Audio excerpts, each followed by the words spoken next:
ವಿರೋಧ ಪಕ್ಷದ ಎಲ್ಲ ನಾಯಕರುಗಳ ಕುರಿತು ಮಾತಾಡೋಕ್ಕೆ ತಯಾರಾಗಿದೆ. ಅವರ ಸಲಹೆ ಸೂಚನೆಗಳನ್ನು ತಗೊಳ್ಳಿಕ್ಕೆ ತಯಾರಾಗಿದೆ. ಒಟ್ಟಾರೆಯಾಗಿ ಇದು ಒಂದು ಇಂಪಾರ್ಟೆಂಟ್ ಸಂಸ್ಥೆ. ಯಾಕಂತಂದರೆ ಕ್ಲಾಸ್ 1, ಕ್ಲಾಸ್ 2, ಕ್ಲಾಸ್ ಸಿ ಈ ಮೂರು ಸಿವಿಲ್ ಸರ್ವಿಸ್ನಲ್ಲಿ ಕೆಲಸ ಮಾಡ್ತಕ್ಕಂಥ ನೌಕರರನ್ನು ಆಯ್ಕೆ ಮಾಡ್ತಕ್ಕಂಥ ಸಂಸ್ಥೆ. ಅಲ್ಲಿ ಪ್ರಾಮಾಣಿಕವಾಗಿರೋರು ಬರದೇ ಹೋದರೆ,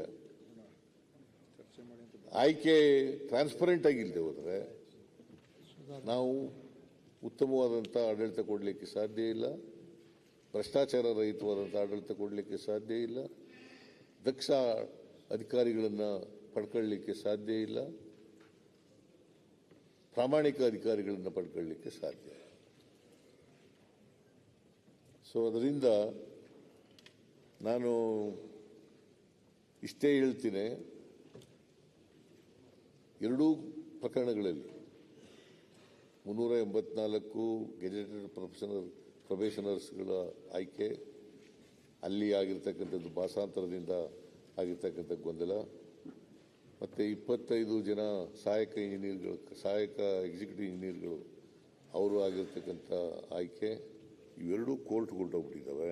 ಅನ್ಫಾರ್ಚುನೇಟ್ಲಿ ಈ ಕೋರ್ಟ್ನಲ್ಲಿ ಏನು ಇತ್ಯರ್ಥ ಆಗಿಲ್ಲ. ಆ ಇತ್ಯರ್ಥ ಆಗದೇ ಇರೋದ್ರಿಂದ ಸಬ್ಜುಡಿಸ್ ಆಗೋ ಸಾಧ್ಯತೆ ಇದೆ. ಆ ಕಾರಣದಿಂದ ನಾನು ಈಗ ಏನನ್ನೂ ತೀರ್ಮಾನ ಮಾಡಲ್ಲ. ಯಾಕಂದರೆ ಹಿಂಗೇ ಕೊಡಿ ಅಂತ ಸೂಚನೆ ಕೊಡೋಕ್ಕೆ ಕಷ್ಟ ಆಗ್ತದೆ. ಆದರೆ ಮೀಟಿಂಗ್ ಮಾಡಲಿಕ್ಕೆ ಯಾವ ತೊಂದರೆಯೂ ಇಲ್ಲ.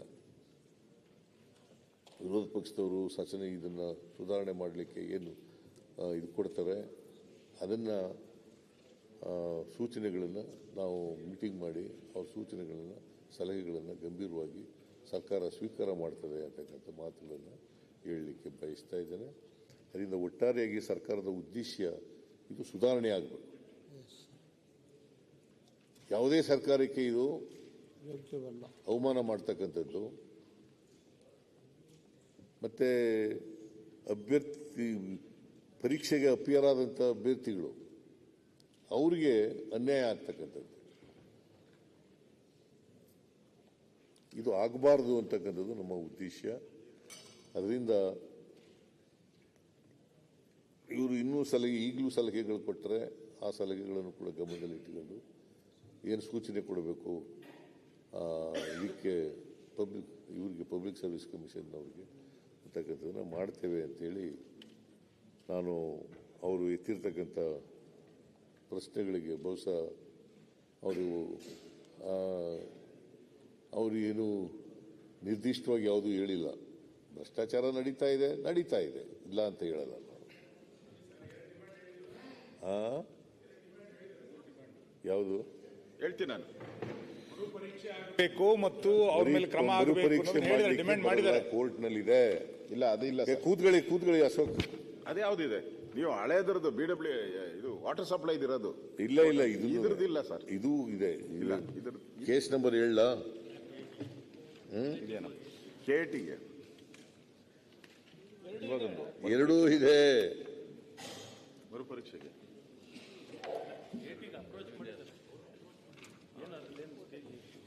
Stay ಕೊಟ್ಟಿದ್ದಾರಾ sir? ಸ್ಟೇ ಕೊಟ್ಟಿಲ್ಲ. ಸ್ಟೇ ಬಟ್ ಏನು ಹೇಳಿದ್ನಲ್ಲ ನಾನು, ಇದು 15 ಜನ ಇದ್ರದ್ದು ನಾವು ತೀರ್ಮಾನ ಮಾಡುವವರೆಗೆ ಮುಂದೆ ಏನು ಮಾಡಬಾರ್ದು ಅಂತ ಅನ್ನೋದು ಎರಡನೇ ಕೇಸ್ನಲ್ಲಿ. ಮೊದಲನೇ ಕೇಸ್ನಲ್ಲಿ KITನಲ್ಲಿ ಏನೂ ಕೊಟ್ಟಿಲ್ಲ, 384ರಲ್ಲಿ ಏನೂ ಕೊಟ್ಟಿಲ್ಲ. ಅದರಿಂದ ಈಗಾಗಲೇ ಒಂದು ಮರುಪರೀಕ್ಷೆ ಆಗ್ಬಿಟ್ಟದೆ. ಎರಡನೇ ಪರೀಕ್ಷೆಗೆ ಅಪಿಯರ್ ಆಗಿದ್ದಾರೆ.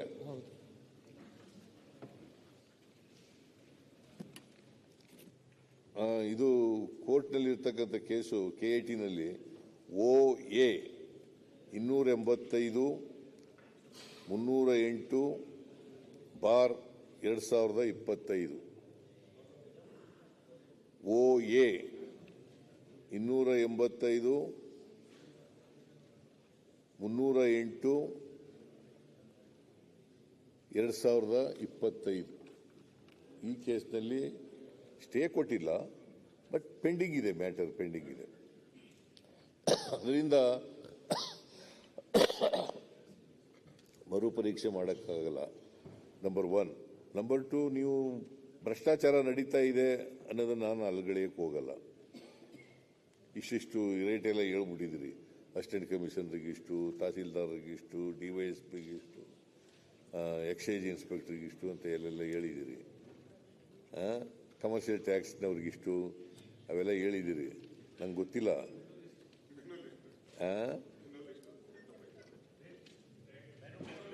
ಮತ್ತೆ ಅಲ್ಗಳೆಯೋದು ಇಲ್ಲ. ಅದನ್ನ ನನಗೆ ಗೊತ್ತಿಲ್ಲ. ಮೊದಲನೇದು. ಎರಡನೇದು ಅಲ್ಗಳೆಯೋದು ಇಲ್ಲ.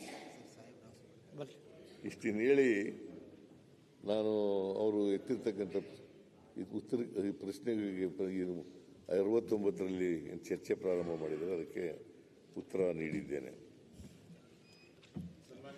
ಆಯ್ತಾ ಪ್ರೇಯರು? ಸನ್ಮಾನ್ಯ ಅಧ್ಯಕ್ಷರೇ, ಮಾನ್ಯ ಬೇರೆಯವರಾಗಿದ್ದರೆ ನಾನು ಈ ರೀತಿ ಉತ್ತರಕ್ಕೆ ನಾನೇನು ಆರಾಮ್ಸೆ ಕೂತ್ಬಿಡ್ತಾ ಇದ್ದೆ, ಆರಾಮ್ಸೆ ಕೂತ್ಕೊತಾ ಇದ್ದೆ. ಬೇರೆ ಮುಖ್ಯಮಂತ್ರಿ ಆಗಿದ್ದರೆ.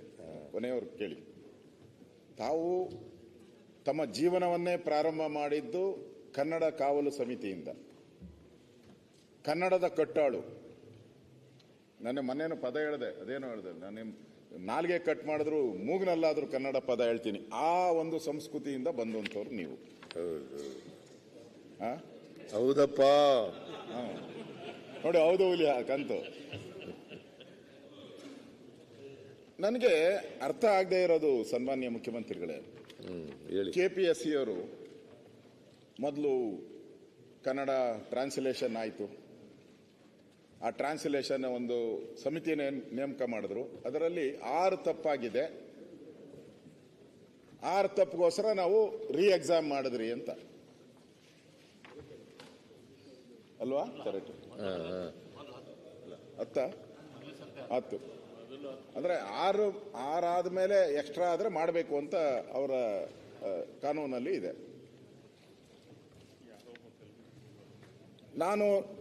ತಾವು ಕನ್ನಡ ಕಾವಲು ಸಮಿತಿ ಅಲ್ಲ, ನಿಮಗೆ ಏನು ದಾಖಲೆ ಇಲ್ದಿದ್ದು ನಾನೇನು ಮಾತಾಡಲ್ಲ.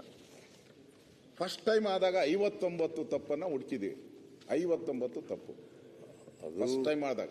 ಒಂದು ನಿಮಿಷ ಸರ್, ಮಾತಾಡ್ಬಿಡ್ತೀನಿ. ನೀವು ಮಾತಾಡಿದಾಗ ನಾನು ಎಷ್ಟು ಕೂಲಾಗಿ ಕೇಳಿದ್ದೀನಿ ಸರ್. ನಿಮ್ ಬಗ್ಗೆ ಹೊಗಳಿದ್ದೀನಿ ನಾನು. ಏನೋ ಕನ್ನಡ ಕಾವಲು ಸಮಿತಿ ಎಲ್ಲ ಹೇಳಿದ್ದೀನಿ. ಇನ್ನೇನು ಹೇಳ್ಬೇಕು ನಾನು? ಏನು ಮಾತಾಡಲ್ಲ. ಮತ್ತೆ ಸರಿ, ಅವರು 59 ತಪ್ಪಾದಾಗ ಅವರು ಯಾರು ಲೋಕಸೇವಾ ಆಯೋಗದವರು 10 ತಪ್ಪಾಗಿದೆ ಅಂತ ಹೇಳಿದ್ರು. ನಾನು ನಿಮ್ಗೆ ದಾಖಲೆ ಕೊಡ್ತೀನಿ. ತಜ್ಞರ ಸಮಿತಿ ತಜ್ಞರು ಅದೇ ನಿಮ್ಗಿಂತ ಹೇಳಿರೋದಲ್ಲ ಸರ್. ಅವ್ರ ತಜ್ಞರ ಸರ್. ಅವರು ರೋಗಗ್ರಸ್ತರು. ಅವರು ರೋಗಗ್ರಸ್ತರು ಅಲ್ಲಲ್ಲ, ತಜ್ಞರಾಗಿದ್ರೆ ಸರ್ ಕ್ವಶನ್ ಪೇಪರ್ ಪ್ರಿಂಟ್ ಮಾಡಕ್ ಮುಂಚೆ ಜ್ಞಾನ ಇದ್ರೆ ನೋಡ್ಬೇಕಾಗಿತ್ತಲ್ಲ. ಅವರು ಜ್ಞಾನ ಇದ್ರೆ ನೋಡ್ಬೇಕಾಯ್ತಲ್ಲ. ಅವ್ರಿಗೆ 2.5 ಲಕ್ಷ ಸಂಬಳ ಅಂತ ಕೊಡ್ತಾ ಇದೀರಿ. Agree with you. ಕಾರ್ ಯಾಕೆ ಕೊಡ್ತಾ ಇದೀರಿ ಅವ್ರಿಗೆ? ಎಕ್ಸ್ಪರ್ಟ್ ಅಂತ ಯಾಕೆಲ್ಲ ಸೆಲೆಕ್ಷನ್ ಮಾಡಿದ್ರಿ? ವೈ? ನಾನ್ ಮಾಡಿಲ್ಲಪ್ಪ. ಸರ್ ನಿಮ್ಗೆ ಹೇಳ್ತಾ ಇಲ್ಲ ನಾನು.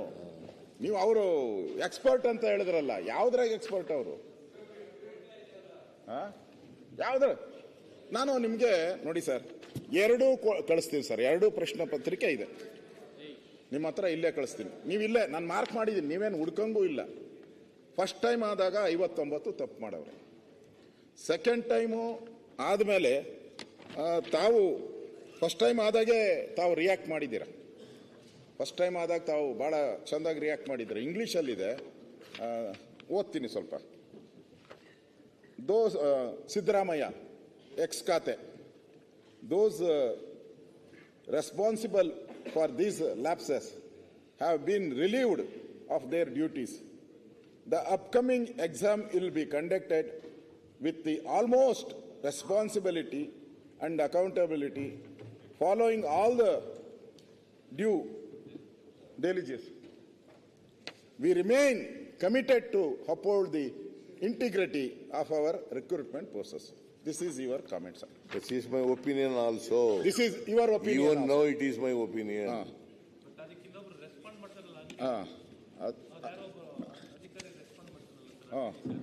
Gangawar, IAS. ಅವರು ನೀವಾದ್ಮೇಲೆ ರೆಸ್ಪಾಂಡ್ ಮಾಡ್ತಾರೆ. ಯಾರು? ಗಂಗಾವರ್ IAS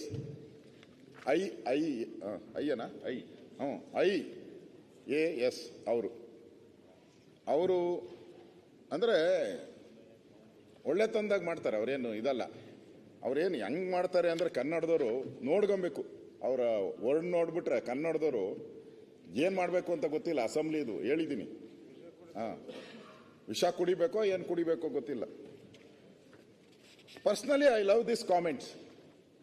ಕಳ್ಸ್ಕೊಡ್ತೀನಿ ಸರ್, ಇದನ್ನ ನೋಡ್ಕೊಳ್ಳಿ. ಇದೆಯಾ ಅಲ್ಲಿ ನಿಮ್ಮ ಹತ್ರ? ಇದೆ. Personally I love this comments that memes hard working and smart candidate might have enjoyed this exam paper. Yaru? Smart candidates might have enjoyed this exam paper.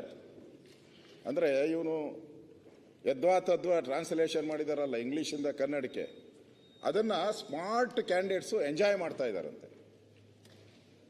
ಅಂಥವ್ರನ್ನ ನೀವು ಅಲ್ಲಿ ಹಾಕಿದ್ದೀರಾ? ಎಸ್, ನಾನು ಹಾಕಿಲ್ರಿ. ಇನ್ಯಾರು ಹಾಕ್ತಾರೆ ಸರ್? IAS ಹಾಕೋರಲ್ಲ. IAS ನಾವೇ ನೇಮಕ ಮಾಡೋದು. ಮತ್ತೆ ಅದನ್ನೇ ಹೇಳಿದ್ದು ಅವರು. ಸರ್ ಮುಖ್ಯಮಂತ್ರಿ ನಿಮ್ ಕಾಮೆಂಟ್ನು ನಾನು ಓದ್ದೆ. ನೀವು ಎಷ್ಟು ರೆಸ್ಪಾನ್ಸಿಬಿಲಿಟಿ ಆಗಿ ನೀವು ಕಾಮೆಂಟ್ ಮಾಡಿದ್ದಾರೆ.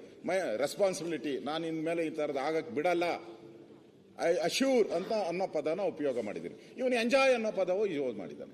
ಅದೇ ಪೇಪರ್ಗೆ ಎಂಜಾಯ್ ಮಾಡ್ತಾ ಇದ್ದೀನಿ ಅಂತ ಹೇಳ್ತಾರೆ. ಇದು ಉದ್ದತನ ಅಲ್ವಾ ಸರ್? ಉದ್ದಟತನ. ನೀವು ಕನ್ನಡ ಕಾವಲು ಸಮಿತಿಯವರು.